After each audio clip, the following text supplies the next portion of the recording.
An Iranian chopper swoops over a US destroyer. A sharp warning crackles over the Gulf of Oman. Footage airs. The Fitzgerald retreats. Tehran says this is just the start. If Europe revives sanctions, Iran may quit the NPT and double down on uranium. With 12-day war wounds still fresh, Iran's daring Trump to blink. Are we one warning away from a regional explosion?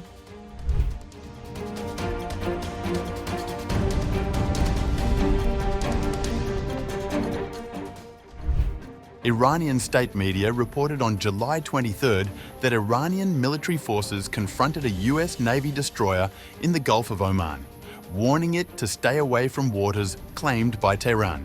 The incident comes on the heels of last month's 12-day air war between Israel and Iran, in which the United States played a direct role. According to Iranian state television, the encounter involved the USS Fitzgerald, a guided missile destroyer.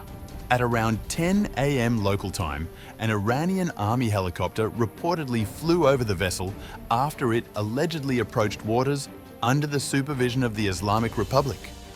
Iranian forces issued a warning for the ship to change course, and the pilot reiterated that message after the US vessel responded with what Iranian officials described as threats of its own. Footage aired by IRGC-linked Tasnim News and reposted by Iran International appeared to show the moment the helicopter crew instructed the destroyer to alter its route. In the video, the Iranian pilot can be heard telling the vessel to avoid entering territorial waters.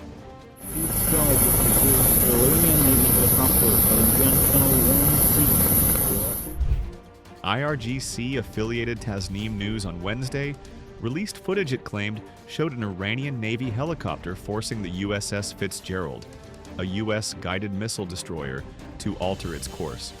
The report said the warship had approached waters under Iran's supervision in the Sea of Oman. The US Navy has not publicly commented on the encounter. While this is not the first maritime standoff between the two countries, it is the most high-profile since the June conflict that saw the US bomb Iranian nuclear facilities and Iran retaliate with an attack on an American base in Qatar. Tehran continues to assert that its nuclear program is peaceful, despite enriching uranium to weapons-grade levels and restricting access to international inspectors. In 2023, Iran claimed it had forced a US submarine to surface in the Strait of Hormuz, a claim Washington denied. The latest incident underscores ongoing tensions in the Gulf, where military activity and diplomacy frequently collide.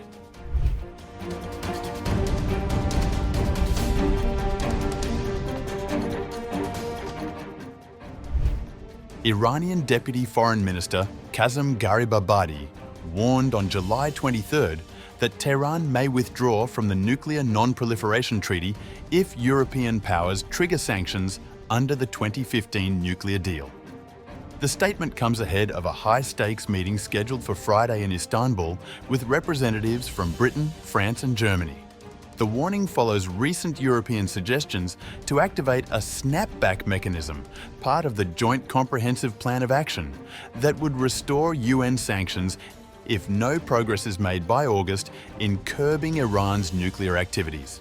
The 2015 deal, from which the United States withdrew during Donald Trump's first term, had lifted sanctions in exchange for strict monitoring of Iran's nuclear program, which Tehran maintains is for civilian purposes. Speaking to reporters, Garibabadi said Iran has thus far remained committed to the NPT, despite growing domestic pressure to exit the treaty following US and Israeli strikes on Iranian nuclear sites. However, he cautioned that if Europe proceeds with sanctions, Iran will not show more restraint. Shall we have confidence and trust in the United States again? They should gain the confidence of Iran and come with honesty to the table of negotiations in this regard.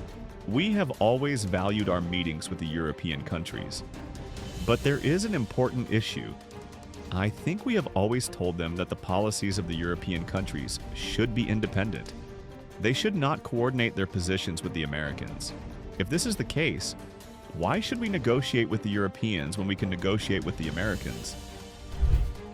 Garibabadi also voiced skepticism about renewed US diplomacy. referencing the scheduled nuclear talks in June that were disrupted by Israeli airstrikes.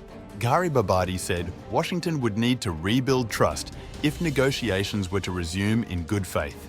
While Iran remains open to dialogue, Garibabadi emphasized that European nations should act independently of US influence. He confirmed that a delegation from the International Atomic Energy Agency is expected to arrive in the coming weeks, but added that access to nuclear sites will remain restricted for now. The IAEA has not yet commented on the planned visit.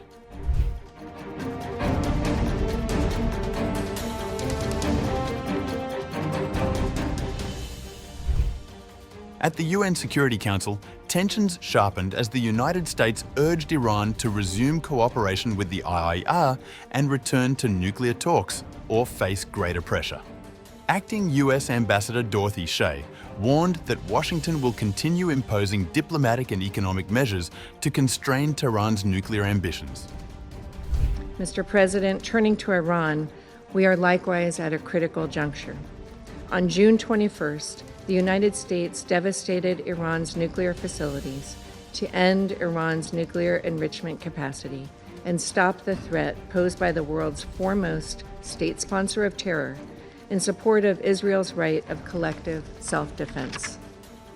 Now, with the U.S. negotiated ceasefire having brought an end to the 12-day war, Tehran faces a choice.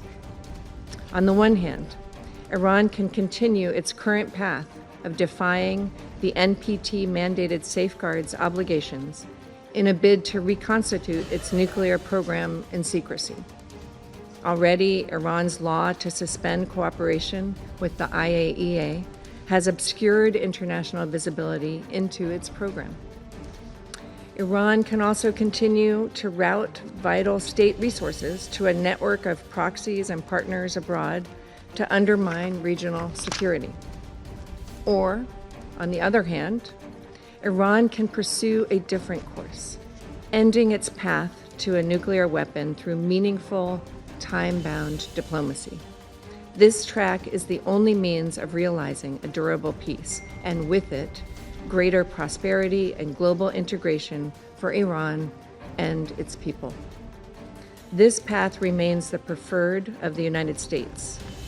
We urge Iran to take it.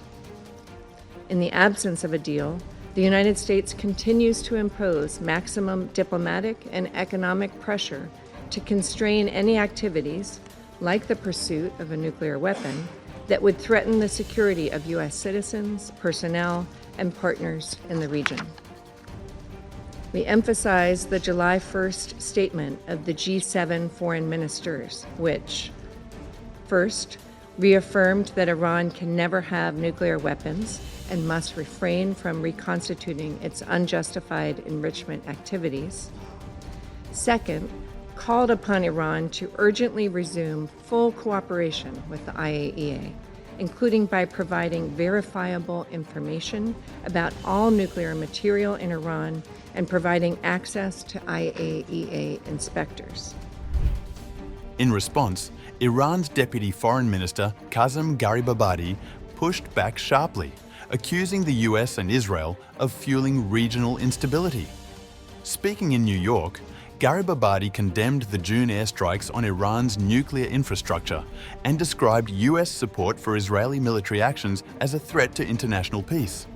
Mr. President, today, the representative of the United States made a desperate attempt in this council to distort reality and justify her country's act of aggression against Iran's peaceful nuclear facilities, portraying it as legitimate and misrepresenting Iran's nuclear program as a threat to international peace and security. But the facts are clear and they speak for themselves. Yesterday in this council, I elaborated on the root causes of the current situation. The United States attack on Iran's peaceful nuclear facilities was a blatant violation of the United Nations Charter, International Law Resolution 2231, and IAEA resolutions. It also dealt a serious blow to the global non-proliferation regime. Furthermore, the United States, alongside the Israeli regime, is currently the main source of instability and insecurity in the region and a major threat to international peace and security. The U.S. representative is therefore in no moral, political, or legal position to lecture or blame Iran. Foreign Minister Abbas Araghchi clarified that while cooperation with inspectors hasn't ended, oversight will now be directed by Iran's Supreme National Security Council. Gharibabadi called for urgent Security Council action over what he described as the organized targeting of civilians in Gaza and Iran, holding Washington and Tel Aviv responsible for what he termed systematic acts of aggression.